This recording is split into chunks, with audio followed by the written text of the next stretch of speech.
We first got to understand the experiences of Confederates who are responding. I just told you that William Mahone is in charge of correcting this breakthrough in the Confederate line. I'm going to turn you over to this gentleman here, an officer in the 12th Virginia Infantry. He's going to give you a bit of experience about those Confederate reinforcements as they arrived on the battlefield that morning of July 30th. Ladies and gentlemen, my name is Captain Richard Jones. I'm the captain of the 12th Virginia Infantry. We were stationed 2 miles away from here when the explosion took place. We knew we had to get here to recapture our lines. We assembled in a ravine. If you see the lone tree in the field, that is the right flank of the ravine and goes further over. These trees that you see here were not here during the war.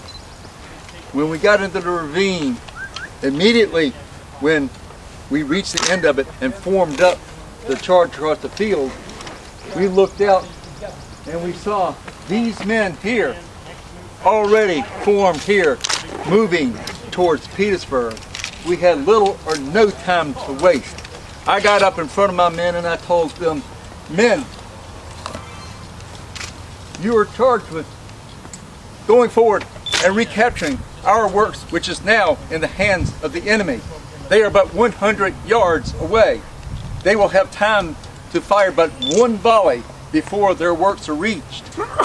Said, when the command charge is given, you will rise up and move forward at the double quick with a yell, and every man is expected to do his duty.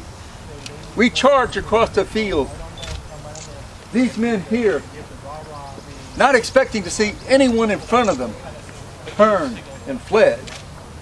We moved across this field heading straight for this hole that had been blown in our lines. The enemy had also captured more than 100, 200 yards of our breastworks on the other side. They were firing directly into our flank as we came across the field. We were forced into the lines to the right. We never made what was later become known as the crater. We went in to those lines that had been captured by the Union forces, and it was a bloody, bloody hand-to-hand battle there.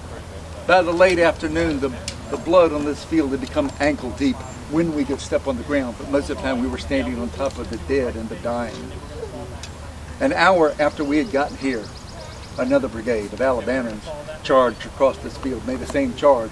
They were also hit in the flank by the Union forces on the other side. They came in directly behind us.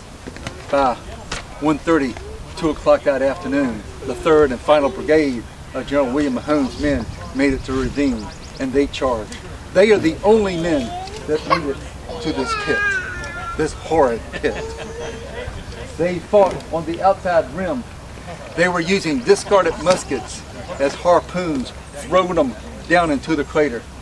The crater was so jam-packed with Union soldiers at that time, there were dead men standing in that crater, unable to fall.